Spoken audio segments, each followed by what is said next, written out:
Class 10th के जितने भी मेरे प्यारे बच्चे 21 फरवरी को गृह विज्ञान का पेपर देने जा रहे हैं और ये चाहते हैं कि हमें गृह विज्ञान के पेपर में 70 में 65 प्लस अंक जरूर मिलें। तो आप इस वायरल मॉडल पेपर को जरूर तैयार कर लीजिएगा। जी हाँ मेरे प्यारे बच्चों, आज मैं लेकर के आ चुका हूँ इस वीडियो में गृह विज्ञान विषय का बिल्कुल वायरल मॉडल पेपर, जो आपकी बोर्ड परीक्षा यानी 21 फरवरी को होने वाले गृह विज्ञान के पेपर में 70 में 65 प्लस अंक जरूर दिलाएगा। तो चलिए ध्यान दें, 3 घंटे 15 मिनट का समय आपको मिलेगा बोर्ड परीक्षा में। यहाँ पर ध्यान देना, प्रारंभ के 15 मिनट आपको मिलेंगे प्रश्न पत्र पढ़ने के लिए और निर्देश भी पढ़ लीजिएगा। पहला है, सभी प्रश्न अनिवार्य हैं। जितने भी प्रश्न हैं सभी प्रश्नों को करना अनिवार्य है। प्रश्न पत्र के 2 खंड रहेंगे, खंड आ और खंड बा। 2 खंडों में पेपर आपका विभक्त रहेगा। खंड आ में 1 अंक के 20 बहुविकल्पीय प्रश्न आपको देखने को मिलेंगे और इन प्रश्नों का उत्तर आप ओएमआर सीट में भरिएगा। जी हाँ मेरे प्यारे बच्चों, ओएमआर सीट में इन प्रश्नों का उत्तर आप भरेंगे। खंड आ के बाद प्रत्येक प्रश्न का निर्देश पढ़कर केवल प्रदत्त ओएमआर उत्तर पत्रक पर ही उत्तर आप चिन्हित करेंगे। एक बार आपने ओएमआर सीट में उत्तर भर दिया, उसके बाद आप उसको काटेंगे नहीं इस तरह से और ना ही इरेजर या व्हाइटनर लगाएंगे। कुछ नहीं करना है, एक बार आपने जो भी गोला भर दिया सो भर दिया। चलिए ध्यान दें, प्रश्न के अंक उसके सम्मुख अंकित हैं। खंड बा 50 अंकों का होगा और इसमें मेरे प्यारे बच्चों वर्णनात्मक प्रश्न आएंगे जिनका उत्तर आप अपनी बोर्ड परीक्षा की कॉपी पर लिखोगे, बिल्कुल अच्छी और सुंदर राइटिंग में। क्लियर? खंड बा में सभी प्रश्नों का उत्तर एक साथ ही करिएगा। प्रथम प्रश्न से आरंभ करेंगे आप लोग और अंतिम प्रश्न तक के उत्तर को लिखते जाएंगे। जिस प्रश्न का उत्तर आपको नहीं पता है उस पर आप अपना कीमती समय बिल्कुल भी नष्ट नहीं करेंगे। क्लियर? समझ में आ गया सारा? चलिए आगे बढ़ते हैं खंड आ की तरफ। यहाँ पर भी निर्देश दिया गया है। प्रश्न संख्या 1 से 20 बहुविकल्पी प्रश्न आपको देखने को मिलेंगे और प्रत्येक के 4-4 वैकल्पिक उत्तर भी दिए गए हैं। उनमें से जो भी विकल्प सही होगा उसका चुनाव करके आप ओएमआर सीट में भर देंगे उत्तर। क्लियर मेरे प्यारे बच्चों? गोला आपको काला करना है। चलिए ध्यान दें, पहला प्रश्न, अशुद्ध रक्त किस अंग में शुद्ध होता है? जो अशुद्ध रक्त होता है ये किस अंग में शुद्ध होता है? तो आप सभी जानते हैं हमारे शरीर में जो अशुद्ध रक्त यानी खून होता है ये हमारे फेफड़ों के अंदर शुद्ध होता है। एक प्रश्न आता है कि हमारे शरीर में फेफड़ों की संख्या कितनी है, तो ये भी आप लोग याद कर लेना। हमारे शरीर में 2 फेफड़े पाए जाते हैं। ये प्रश्न भी बोर्ड परीक्षा में आता है। क्लियर? अगला प्रश्न है, एक स्वस्थ सामान्य मनुष्य के शरीर का तापमान कितना होता है? इसका उत्तर होगा मेरे प्यारे बच्चों, एक स्वस्थ सामान्य मनुष्य के शरीर का तापमान होता है 98.4 डिग्री फ़ारेनहाइट। क्लियर? अगला प्रश्न है, यदि 1 किलोग्राम आम का दाम 70 रुपए है तो 11 किलोग्राम आम का दाम क्या होगा? बिल्कुल बेसिक सा सवाल है, इसको हम लोग कुछ इस तरीके से सॉल्व करेंगे। 1 किलोग्राम आम का दाम है 70 रुपए, 11 किलोग्राम आम का दाम क्या होगा? 11 का पहाड़ा जीरो में हम लगाएंगे तो जीरो आएगा, 11 सते 77, 770 हो जाएगा उत्तर। तो यहाँ पर राइट आंसर होगा 770 रुपए। ऊनी वस्त्र धोने के लिए किसका प्रयोग करना चाहिए? तो यहाँ पर सी वाला विकल्प सही होगा, रीठे का घोल। अगला प्रश्न है, मच्छर कौन सा रोग फैलाते हैं? तो मच्छर मेरे प्यारे बच्चों, मच्छर में पहला अक्षर क्या है? माँ है। और दिए गए विकल्प में मलेरिया में भी पहला अक्षर क्या है? माँ है। तो माँ से मच्छर और माँ से मलेरिया यानी मच्छर जो होते हैं ये मलेरिया रोग फैलाते हैं। क्लियर? बर्फ की टोपी का प्रयोग करते हैं। देखिए ये सभी प्रश्न बहुत ही ज्यादा इंपॉर्टेंट हैं। जितने भी प्रश्न हैं इस वायरल मॉडल पेपर में सभी महत्वपूर्ण हैं। आप लोगों से रिक्वेस्ट है, आप इनको जरूर तैयार कर लेंगे। बर्फ की टोपी का प्रयोग करते हैं तो बर्फ की टोपी का प्रयोग करते हैं अधिक ज्वर होने पर, यानी तेज बुखार जब किसी को आ जाता है तब उसको ठंडी सेंक देने के लिए। किस लिए मेरे प्यारे बच्चों? ठंडी सेंक देने के लिए बर्फ की टोपी का प्रयोग किया जाता है।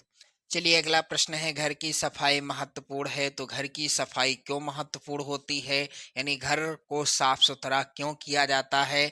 शारीरिक स्वास्थ्य के लिए घर की सफाई महत्वपूर्ण है, मानसिक स्वास्थ्य के लिए भी घर की सफाई महत्वपूर्ण है, और सुख प्राप्ति के लिए भी घर की सफाई महत्वपूर्ण है। उपर्युक्त सभी हो जाएगा राइट आंसर। क्लियर? अगला प्रश्न है, घर के सजावट का अर्थ क्या है, यानी घर की सजावट का क्या अर्थ है? तो यहाँ पर राइट आंसर हो जाएगा घर को साफ और सुव्यवस्थित रखना ही घर की सजावट का अर्थ है।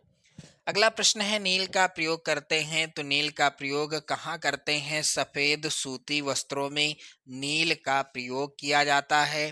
प्रश्न संख्या 10 है मेरे प्यारे बच्चों, अतिसार के रोगी को कैसा आहार देना चाहिए? तो अतिसार से जो भी व्यक्ति ग्रसित है उसे नरम व तरल आहार देना चाहिए। प्रश्न संख्या 11 है, भोपाल गैस दुर्घटना किसका उदाहरण है? तो मेरे प्यारे बच्चों, भोपाल गैस दुर्घटना वायु प्रदूषण का उदाहरण है। विश्व शौचालय दिवस कब मनाया जाता है? तो ये मनाया जाता है मेरे प्यारे बच्चों 19 नवंबर को। प्रत्येक वर्ष 19 नवंबर को विश्व शौचालय दिवस मनाया जाता है। मोच का लक्षण या पहचान क्या है? तो जब किसी को मोच आ जाती है तो उसको दर्द होगा, सूजन हो जाएगी, मांसपेशियों में खिंचाव भी रहेगा। यहाँ पर राइट आंसर होगा उपर्युक्त सभी। लू लगने पर हमें क्या पीना चाहिए? तो सी वाला ऑप्शन सही होगा, आम का पन्ना। सब्जियों को धोना चाहिए तो सब्जियों को कब धोना चाहिए? छीलने के बाद या काटने के बाद? छीलने से पहले। तो राइट आंसर होगा छीलने से पहले ही हमको सब्जियों को अच्छी तरह से धो लेना चाहिए। प्रश्न संख्या 16 है, भोजन में किस पोषक तत्व की कमी से घेंघा रोग होता है? तो यदि हमारे भोजन में आयोडीन की कमी हो जाए तो हमें घेंघा रोग हो जाता है। अगला प्रश्न है, हाथ की सिलाई का की प्रकार हैं, यानी इनमें से हाथ की सिलाई का प्रकार कौन सा है? तो बखिया हाथ से की जाती है, तुरपन भी हाथों के द्वारा होती है सुई के माध्यम से, कच्ची सिलाई भी सुई के माध्यम से हाथों के द्वारा की जाती है। उपर्युक्त सभी होगा राइट आंसर। चलिए अगला प्रश्न है, कपड़ा काटने से पहले ध्यान देना चाहिए, कपड़े को इस्त्री करना, मिल्टन चाक से निशान लगाना, कपड़े को शिंक करना यानी सिकोड़ना। यहाँ पर राइट आंसर हो जाएगा उपर्युक्त सभी। प्रश्न संख्या 19 है, आंखों की सुरक्षा के लिए कौन सा विटामिन आवश्यक है? तो आंखों की सुरक्षा के लिए विटामिन ए आवश्यक होता है। अगला प्रश्न है, मानव शरीर में फेफड़ों की संख्या कितनी है? मैंने आपको पहले प्रश्न में ही बताया था, हमारे शरीर में फेफड़ों की संख्या 2 है। क्लियर? तो इसी तरह के 20 बहुविकल्पी प्रश्न आएंगे जिनका उत्तर आप ओएमआर सीट में भरोगे मेरे प्यारे बच्चों। इसके बाद मिलेगा खंड बा देखने को आपको पेपर में, जिसमें कुछ इस तरह के प्रश्न होंगे। प्रश्न संख्या 21 से 26 अति लघुत्तरीय हैं। प्रत्येक प्रश्न का उत्तर अधिकतम 25 शब्दों में आपको लिखना होगा, और यहाँ पर ध्यान देंगे आप लोग, प्रत्येक प्रश्न 2 नंबर का पूछा जाएगा। तो चलिए ध्यान दें, अस्थिभंग और मोच के बीच 2 अंतर लिखिए। ये सभी प्रश्न बहुत ही ज्यादा इंपॉर्टेंट हैं। 21 फरवरी को बिल्कुल 100% की गारंटी मेरी रहेगी, यहाँ से प्रश्न जरूर देखने को मिलेंगे। तो यहाँ पर इसका उत्तर कैसे लिखना है आप सभी को, तो ध्यान दें आप लोग, प्रश्नोत्तर संख्या 21।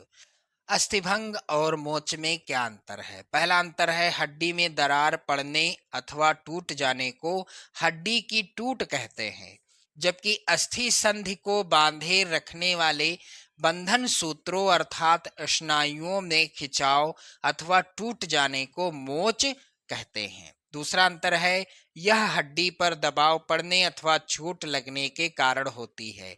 अस्थिभंग कब होता है?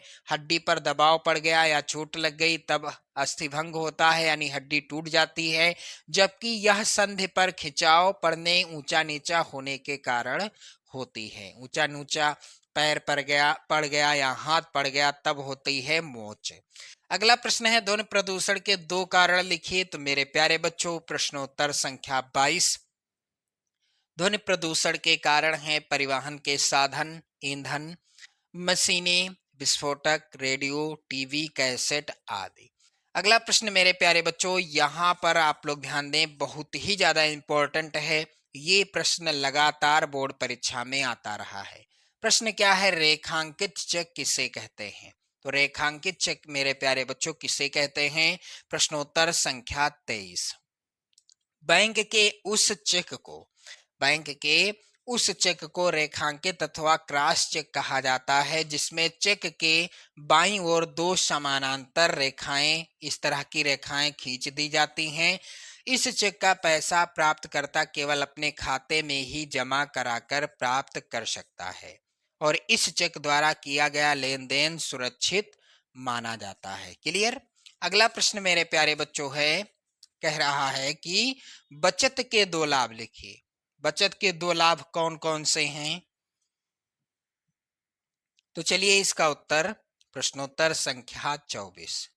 बचत के लाभ, पहला लाभ है वृद्धावस्था में सहायता, दूसरा है भविष्य के आकस्मिक संकट में सहायता। अगला प्रश्न मेरे प्यारे बच्चों है, यहां पर ध्यान देना, कह रहा है कि शरीर का तापमान बढ़ने पर किसी व्यक्ति की नाड़ी की गति में क्या परिवर्तन होता है? तो यहाँ पर आप लोग ध्यान दें, प्रश्नोत्तर संख्या 25 का उत्तर, शरीर का तापमान बढ़ने पर किसी व्यक्ति की नाड़ी की गति बढ़ जाती है। 1 डिग्री फ़ारेनहाइट तापमान की वृद्धि से नाड़ी की गति लगभग 10 प्रति मिनट बढ़ जाती है। क्लियर? अगला प्रश्न मेरे प्यारे बच्चों है, यहाँ पर ध्यान देना आप सभी लोग, पुलटिस किसे कहते हैं? किन्हीं दो प्रकार की पुलटिस के नाम लिखिए। क्लियर? चलिए ध्यान दें, इसका उत्तर क्या होगा? प्रश्नोत्तर संख्या 26। आप लोग ध्यान दें, इस प्रश्न का उत्तर कैसे लिखना है आप सभी को। तो पुलटिस मूल रूप से गर्म में सेंक का एक प्रकार या विधि है। पुलटिस के प्रयोग से गुम, चोट या मोच की पीड़ा कम होती है तथा सूजन में लाभ होता है। पुलटिस आटे, अलसी, राई, कोयले, प्याज, सरसों, नीम की पत्ती आदि की बन सकती है। क्लियर? अगला प्रश्न है, यहाँ पर ध्यान देना आप लोग, प्रश्न देखने को मिलेगा लघुत्तरीय, जिसके लिए आप देखेंगे 50 शब्दों में आपको उत्तर देना है। प्रश्न संख्या 27 से जो 31 प्रश्न आएगा, यानी प्रश्न संख्या 27, 28, 29, 30 और 31, इनका उत्तर आपको 50 शब्दों में देना है और प्रत्येक प्रश्न 4 नंबर का होगा। मेरे प्यारे बच्चों, बहुत ही ज्यादा इंपॉर्टेंट हैं ये सभी प्रश्न। चलिए एक एक प्रश्न का उत्तर आप समझेंगे। हड्डी की टूट एवं मोच में क्या अंतर है? तो चलिए ध्यान दें, प्रश्नोत्तर संख्या 27। हड्डी की टूट एवं मोच में क्या अंतर है? पहला अंतर है, हड्डी में दरार पड़ने अथवा टूट जाने को हड्डी की टूट कहते हैं, जबकि अस्थि संधि को बांधे रखने वाले बंधन सूत्रों अर्थात स्नायुओं में खिंचाव अथवा टूट जाने को मोच कहते हैं। दूसरा अंतर है, हड्डी की टूट हड्डी में होती है जबकि मोच अस्थियों की संधि पर, विशेषकर पूर्ण चल संधियों पर होती है। तीसरा अंतर है, यह हड्डी पर दबाव पड़ने अथवा चोट लगने के कारण होती है, जबकि मोच संधि पर खिंचाव पड़ने, ऊंचा नीचा होने के कारण होती है। चौथा अंतर है, जिस स्थान पर हड्डी टूटती है वह अंग लटक जाता है और टूट के स्थान पर चरमराहट होती है, जबकि मोच से ना तो अंग लटकता है और ना ही संधि पर चरमराहट ही होती है। अगला प्रश्न यहाँ पर है प्रश्न संख्या 28। ये प्रश्न जरूर आप लोग याद कर लेंगे। भूनने और सेकने में क्या अंतर है? मेरे प्यारे बच्चों, प्रश्नोत्तर संख्या 28 का उत्तर आप यहाँ पर समझेंगे। भूनते समय वस्तु आग में प्रत्यक्ष संपर्क में नहीं आती, जबकि सेकने में उसे सीधे अंगारों अथवा विद्युत सलाखों के ऊपर सेका जाता है। अगला प्रश्न है, यहाँ पर ध्यान दें, वृक्षारोपण से क्या लाभ हैं? वृक्षारोपण से क्या लाभ हैं? प्रश्न का उत्तर कैसे लिखना है आपको? प्रश्नोत्तर संख्या 29। वृक्षारोपण से निम्नलिखित लाभ हैं। पहला, वृक्षों से हमें लकड़ियां प्राप्त होती हैं जो मकान बनाने एवं फर्नीचर के काम में आती हैं। दूसरा, वन पर्यावरण को नियंत्रित रखते हैं।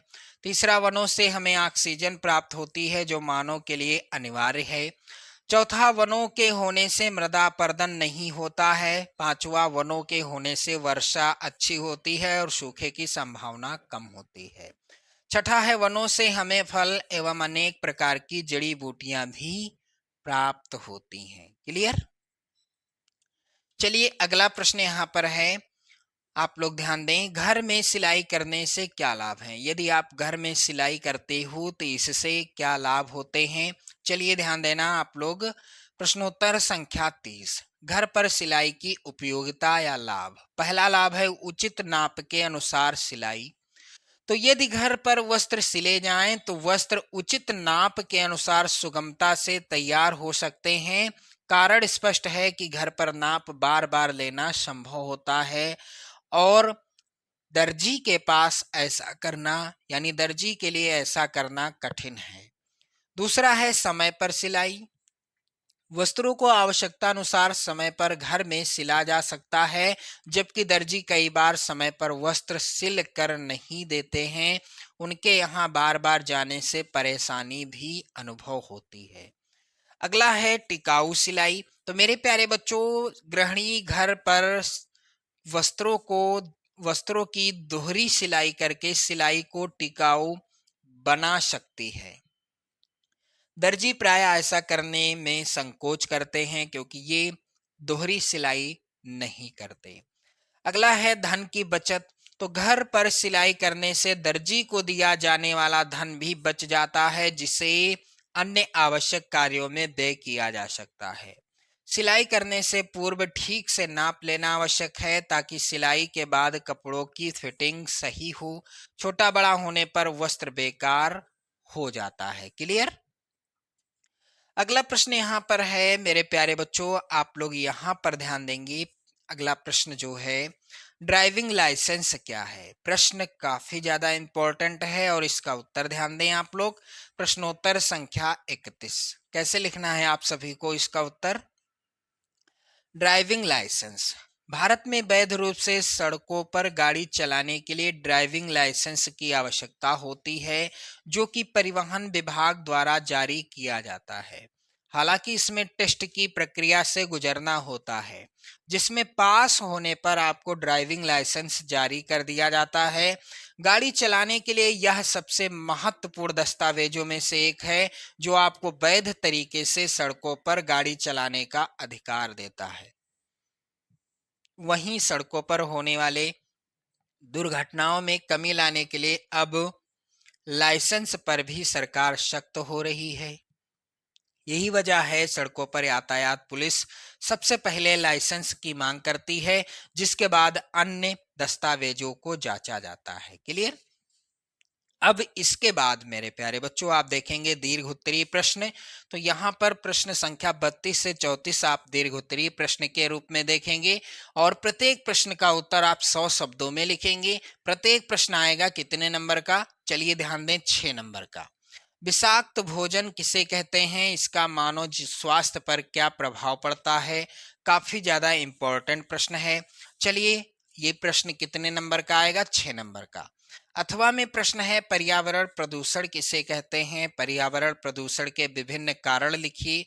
ये प्रश्न भी काफी ज्यादा इंपॉर्टेंट है।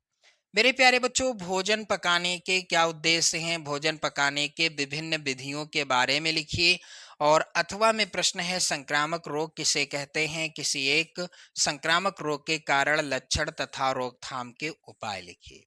अगला प्रश्न है, एक गांव की जनसंख्या 5000 है, इसमें 23% पुरुष और 25% स्त्रियां हैं, शेष बच्चे हैं। बच्चों की जनसंख्या परिकलित कीजिए। मेरे प्यारे बच्चों, इसी तरह से आपका पेपर आना है, इसी तरह के प्रश्न आएंगे और भी वायरल मॉडल पेपर मैं आपको प्रोवाइड कराऊंगा आपकी बोर्ड परीक्षा यानी 21 फरवरी से पहले ही पहले। आप लोग वीडियो को लाइक शेयर कर दें। जय हिंद।